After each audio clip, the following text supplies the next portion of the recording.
Forget about the Flow Hive, I've got something way better. I have got the Paradise Smart Beehive system that has been kindly gifted to me by Modern Beekeeping.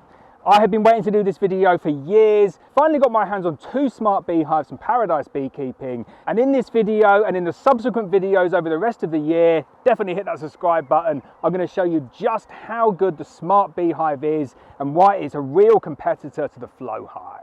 So I've got lots of experience with Flow Hives. I've run them now for about 3 years. I've run genuine Flow Hive, I've run fake Flow Hives, and now I'm having a look at the #1 competitor to the Flow Hive system. The Smart Beehive works on a very similar principle, but there's a few added benefits and a few real nifty features that this beehive behind me has that the Flow Hive doesn't have. Let's jump straight in and take a look. I'm so excited for this season to see how these beehives do. So starting off from the bottom then, the #1 change that you'll probably notice here is that we are not talking about wooden beehives. The Smart Beehive from Paradise Beekeeping is a poly hive built upon their really good poly system. It's made up of Langstroth frames, and this is a 9-frame variant of this system here. Now I've had to bodge the entrance a little bit today because I left the Varroa mesh in my car and I trampled on it and it's not doing very well, so I'm going to repair that. But everything that you can see so far is basically standard Paradise kit. Standard poly floor with a Varroa mesh and then a standard 9-frame bee box from Paradise Honey. Nothing smart about it yet, but the real fun comes when you go up into the boxes above. Now I've put an F1 Buckfast nucleus colony from Black Mountain Honey in here. They have filled this box up already, so it's not going to take us long at all to get to the point where they are starting to create honey in this beehive. So once you've got the floor and the brood box set up and you've got your bees in there, the next thing that comes along is the queen excluder that's got a really nifty function to it as well. So there's an additional entrance at the front of the queen excluder, and then you've got these notches on the top, which are designed to keep the honey extraction frames compressed together. There is a reason behind these notches here. Don't just think that it's fancy design. Made to look nice, there's a functional reason for them. As I said, queen excluder on the bottom there as well. Last thing you're going to want is your queen getting up into those really good quality plastic honey extraction supers. I want to call them flow supers, but you know, they're not called flow supers, but that is the competition here. So queen excluder on that side, and then those nifty little notches there on that side.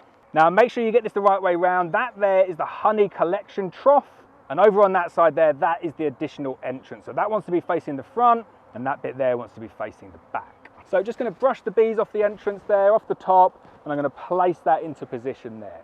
Now if you're wondering why that's painted in a really cool camouflage style, I'm a little bit proud of the painting, I have to say. It's the artist in me coming out. Maybe it looks like a 6-year-old's done it, I don't know. I'm quite happy with it. That's Valspar masonry paint. You can buy it loads of different colours. Really good paint when it comes to painting polyhives. So then the next box is very heavy. It's remarkably heavy. But the beauty of this system is you never have to lift this box because you basically just extract it all in position the same way that you do in the Flow Hive. 7 frames. I think some of the Flow Hives have 6 frames, but the Paradise Smart Beehive has 7 flow frames, and I can already imagine just how much honey you're going to be able to collect in here. So very similar to the Flow Hive in terms of the design, but no metal wires on here at all. And the way that this works is that it's the compression that's applied both on top and at the sides and at the bottom that keeps everything together. If I was to pull this, it would come apart now. And you can see you've got like the difference in alignment in terms of the cells.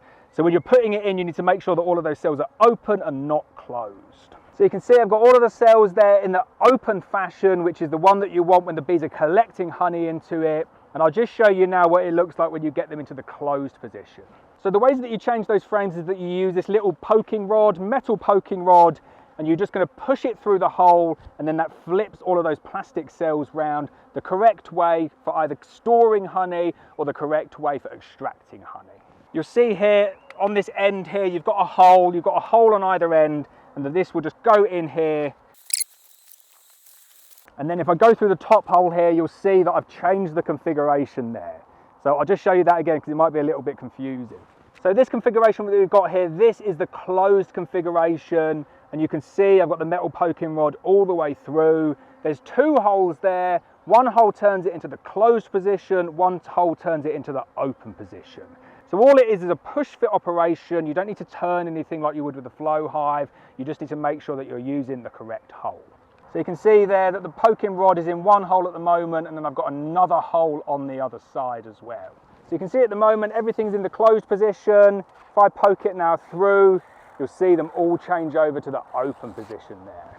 Similarly, if I come in from the other end, they're all open now. That's the honey storage position. If I want to close them and extract some honey, I come in from this end here and I just push them, and you can see them all change over now.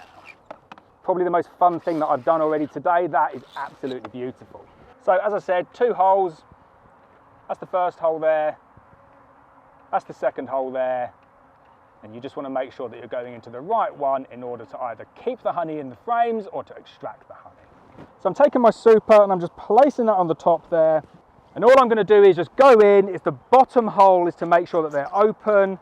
And I'm just pushing that in all the way, making sure that all the cells are going to be completely open in the honey storage position. So that's it. The Paradise Smart Beehive system is now set up. All that's left to do is to place the roof on. That part of the roof there should be facing the back, because that is where you're going to access to be able to extract the honey. That's the bit that goes on the front there. And that is it. It's completely set up now and ready to go. Works in exactly the same way as the Flow Hive does, in that the bees will go up, they'll store their honey upstairs in the supers. You can view it from the viewing windows. When that honey is ripe and when that honey is ready to be extracted, all you're going to do is insert these little containers and these funnels into the back, and you can extract all of the honey into a single container in one go. For me, that is by far and away the biggest benefit of using this system. I love the fact that it's poly. I really do love the fact that it's poly. But the one thing that really annoyed me on the Flow Hive was that in order to extract multiple frames at a time, I had to set up my own system, or I had to do it 1 frame at a time, and it was just incredibly time consuming. I didn't enjoy it, and I just wanted something that was a vast improvement and way quicker. This design here is so much better. This just sits in the bottom of that little crown board. This pipe goes down into your honey container. You put that rod in all of the holes, and you come back the next day and all of the honey is in a bucket and everything's sealed and there's no robbing. That is a massive, massive upgrade on the Flow Hive, and I'm genuinely excited to see how well this works. Now, I'm not going to fast forward this video because it's probably going to take a good few weeks for the bees to get up there and to work those frames and to get honey in them, but I will do regular updates on this system throughout the season. So if you're interested in knowing more about the Paradise Smart Beehive system from modern beekeeping, definitely hit the subscribe button, because this one is going to be so much fun.